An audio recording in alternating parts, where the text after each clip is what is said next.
markasta culimadu waxay ku lahaayeen dadka dhexdiisa qadarin iyo xurmo aanay cid kale ku lahayn. beel kasta oo meel taal waxaa la socotay culimo diinta barta.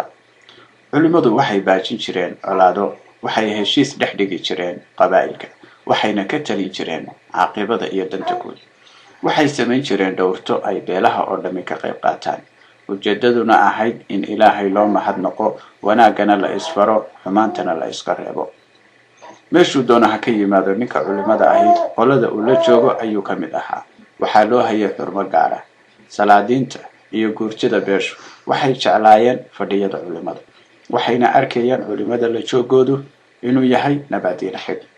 culimaa u diinka Soomaalidu waa kuwa kitaabka Alle xambaaray oo qaali iyo raqiisba u huray sidii ay inoo soo gaarsiin lahaayeen fariinta Rabbi. waxay u ahaayeen nolosheena iftiin iyo nuur Ilaahay ina siiyay. culimadu waxay u socon jireen barashada cilmiga, wax kasta oo ku soo gaara Ilaahay bay ugu samri jireen. dadkana waxay u ahaayeen xariis habeen iyo maalinba. waxay lahaayeen akhlaaq la jeclaado oo mujtamaca ku yar. dhowrsooni, cafis, dulqaad ayaa ka mid ahaa. si kasta oo noloshoodu tahay, marna basaasi kama muuqato. waxaad ka arkaysaa kalsooni iyo haybad. iyagaa dadka ugu sharaf badan, cid walba tusaale u yihiin. waxayna dadka baraan cilmiga. casharadu waa bilaash, shuruud iyo lacagtoona laguma xidho qof raba Ilaahay diintiisa inuu barto. waxa ay qaybiyaan dhaxalka, waxa ay kitaabka Alle ku kala xukumaan magaha iyo qaamaha iyo wax kasta oo la kala taqanayo.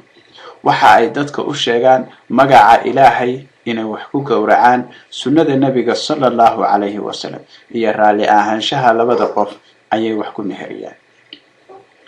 arrimaha bulshada iyo baahiyaha aasaasiga ah ayay culimadu qaban jireen. magac iyo ammaantoona kuma ay rabin. waxa ay samaynayaan Allah hortiibay abaal aakhiro iyo mid adduunba ka sugayeen. waxay ahaayeen culimo waxtar leh oo raxmad leh oo kooda baahan ama jiran iyo cid kasta oo bulshada ka mid ah ka warhaya. qaybtood waxay ahayd kuwa ka saahiday adduunka oo u go'ay Ilaahay diintiisa iyo inay bulshada u adeegaan. waxay soo guran jireen caday iyo xaabo, wixii ay ka helaana way sadaqayn jireen. waxay ahaayeen kuwa ku sifoobay xadiiskii Nabiga sallallahu alayhi wasallam, kun fi dunya ka'annaka qariib aw caabiru sabiil. waxay ahaayeen kuwa u hilooba Ilaahay la kulankiisa. waa dad aanay adduunya u muuqan. waa culimadii Soomaalida iyo awliyadii geeska Afrika. waa kuwii ina baray alif la kordhabay, alif loo sirabay, alif la goday. waa culimadii aynu ka baranay minhaajka, tafsiirka, axkaamta iyo qur'aanka kariimka ah. Ilaahay ha ka abaal mariye. waa culimo mudnaa in lagu daro taariikhda iyo manhajka waxbarashada ee dadka Soomaaliyeed.